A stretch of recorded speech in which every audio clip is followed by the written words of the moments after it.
এটা তোমার জন্য। আমার জন্য? দোয়া করো, দেখো এরকম কাপ দিয়ে আমি পুরো ঘর বাড়ি সব ভরে ফেলবো। তুই বড় হয়েছিস না, হ্যাঁ। সারাদিন বাইরে বাইরে ঘুরে বেড়াস, আমি কত কষ্ট করে সেলাই করে সংসার চালাই। তোর বুদ্ধি নাই, তোর বাবা বেঁচে নাই।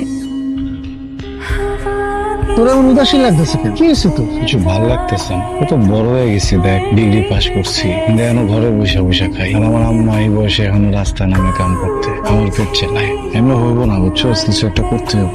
তো কি করবি এখন? ভাবছস কিছু? আমি ব্যবসা করবো। আরে বেটা, করবি আমার ব্যবসা? তুই তো নিজে আম খাস না। নাও এখানে একটা সই করে দাও, আজ থেকে আম বাগান তোমার। ভালো করে যত্ন আত্মি করে আম বাগানে, ঠিক আছে? তাইলে ভালো ফলন পাবা কিন্তু।